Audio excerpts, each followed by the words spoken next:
இந்த செய்தியை உங்களுக்காக வழங்குவது அருண் மசாலா. 1983 ஆண்டிலிருந்து தரத்துடன் தன்மை மாறாத அறுசுவை சமையலுக்கான அருண் மசாலா.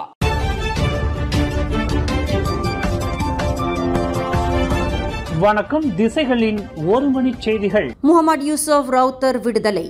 உயர் நீதிமன்றம் அதிரடி தீர்ப்பு.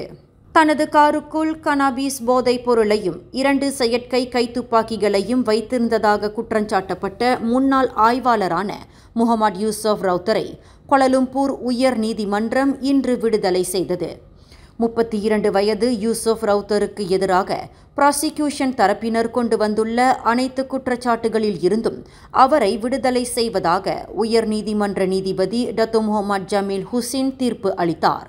அந்த முன்னாள் ஆய்வாளர் தன் காரில் போதைப் பொருள் வைத்திருந்தார், 2 துப்பாக்கிகளை தன் வசம் வைத்திருந்தார் என்பதை அடிப்படை மூகாந்திரங்களுடன் நிரூபிப்பதில் ப்ராசிக்யூஷன் தரப்பு தோல்வி கண்டதாக முகமது ஜமீல் தனது தீர்ப்பில் தெரிவித்தார். கடந்த ஆண்டு செப்டம்பர் 6ஆம் தேதி காலை 10:15 மணியளவில் கோலாலம்பூர் போலீஸ் தலைமையகத்தின் முன்புறம் உள்ள ஒரு சூறாவ் அருகில் காரில் சென்று கொண்டு இருந்த யூசுப் ரவுத்தரை போலீசார் தடுத்து நிறுத்தி சோதனையிட்ட போது அவர் காரில் 305 கிராம் கனாபிஸ் போதைப் பொருள் கண்டுபிடிக்கப்பட்டதாக அவருக்கு எதிரான குற்றச்சாட்டில் தெரிவிக்கப்பட்டது. அத்துடன் யூசுப் ரவுத்தர் 2 செயற்கை கைத்துப்பாக்கிகளை தன் வசம் வைத்திருந்ததாக அவருக்கு எதிராக மற்றொரு குற்றச்சாட்டு கொண்டுவரப்பட்டுள்ளது.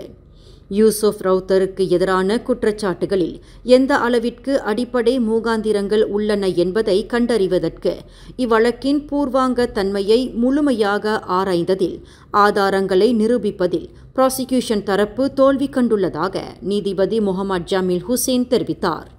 கடந்த ஏப்ரல் 7ஆம் தேதி தொடங்கிய இவ்வழக்கில் ப்ராசிக்யூஷன் தரப்பில் 13 பேர் சாட்சியம் அளித்தனர்.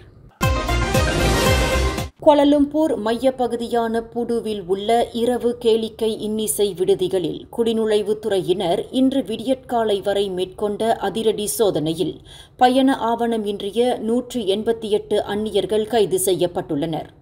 நேற்று நள்ளிரவு தொடங்கி இன்று அதிகாலை 2 மணி வரை நடத்தப்பட்ட இந்த மாபெரும் சோதனை நடவடிக்கையில் கேளிக்கை மையங்களில் இருந்த 310 பேரிடம் சோதனை செய்யப்பட்டது. இதில் சட்டவிரோதமாக தங்கியிருந்த 188 அந்நியர்கள் பிடிபட்டதாக குடிநுழைவுத்துறை தெரிவித்துள்ளது. பிடிப்பட்டவர்களில் 185 பேர் இந்தோனேசியர்கள் ஆவர். மொத்தம் 106 ஆண்கள் 79 பெண்கள் கைது செய்யப்பட்டதாக அது குறிப்பிட்டுள்ளது. 21க்கும் 35க்கும் இடைப்பட்ட வயதுடைய அவர்கள் தற்போது தடுப்பு காவலில் வைக்கப்பட்டு விசாரணை செய்யப்பட்டு வருகின்றனர் என்று குடிநுழைவுத்துறை மேலும் கூறியது.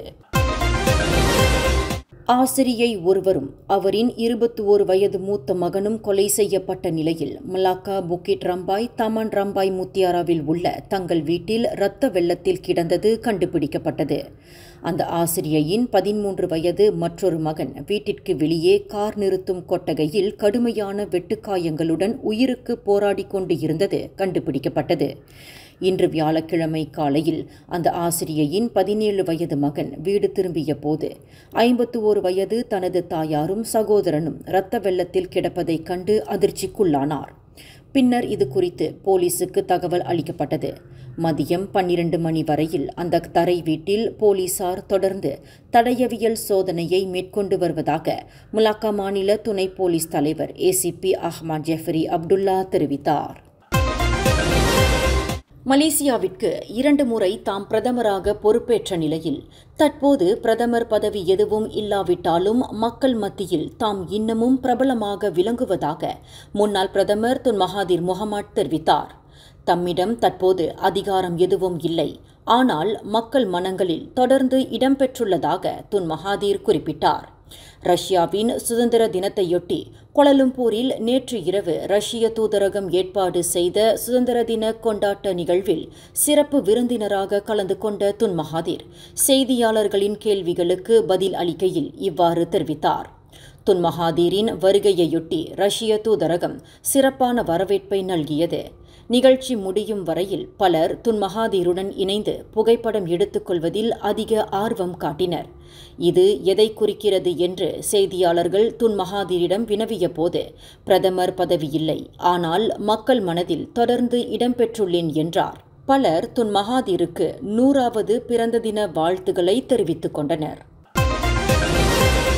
கார் ஒன்று வேக கட்டுப்பாட்டை இழந்து மோட்டார் சைக்கிளை மோதியதில் 2 இளம் பெண்கள் மரணமுற்றனர். இச்சம்பவம் நேற்று இரவு 11 மணி அளவில் பஹாங் தமுர்லோ ஜாலான் தெங்கி இஸ்மாயில் சாலையில் நிகழ்ந்தது.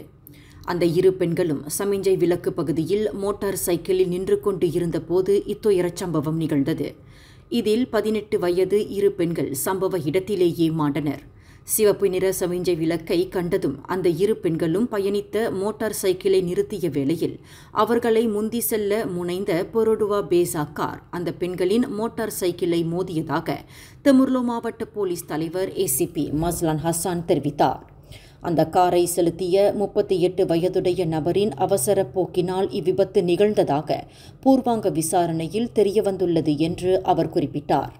உயிரிழந்த 2 பெண்கள் தாமான் தெமுர்லோ ஜெயாவை சேர்ந்தவர்கள் என்று அடையாளம் கூறப்பட்டது.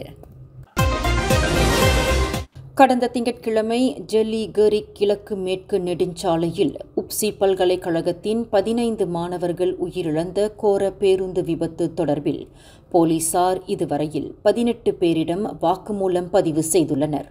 பேருந்து நிறுவனத்தின் உரிமையாளர் நேற்று இரவு 10:30 மணிக்கு கரிக் மாவட்ட போலீஸ் நிலையத்திற்கு அழைக்கப்பட்டு விசாரணை செய்யப்பட்டுள்ளதாக மாவட்ட போலீஸ் தலைவர் டிஎஸ்பி மிஹமாட் ஃபிர்டாவுஸ் அப்துல்லா தெரிவித்தார். வாக்குமூலம் பதிவு செய்யப்பட்டவர்களில் பெரும் பகுதியினர் அந்த பேருந்தில் பயணம் செய்த பல்கலைக்கழக மாணவர்கள் ஆவர். பேருந்து உரிமையாளரிடம் சுமார் 1 மணி நேரம் வாக்குமூலம் பதிவு செய்யப்பட்டதாக அவர் மேலும் கூறினார். 2 அடுக்கு பேருந்து ஒன்று வாகன இழுவை லோரியுடன் மோதியதில் பேருந்து ஓட்டுநர் கடும் காயங்களுக்கு ஆளாகிய வேளையில் பயணிகள் அனைவரும் காயம் இன்றி உயிர் தப்பினர். இச்சம்பவம் இன்று அதிகாலை 1:20 மணியளவில் வடக்கு தெற்கு நெடுஞ்சாலையின் 311.4வது கிலோமீட்டரில் பேரா தாப்பா அருகில் நிகழ்ந்தது.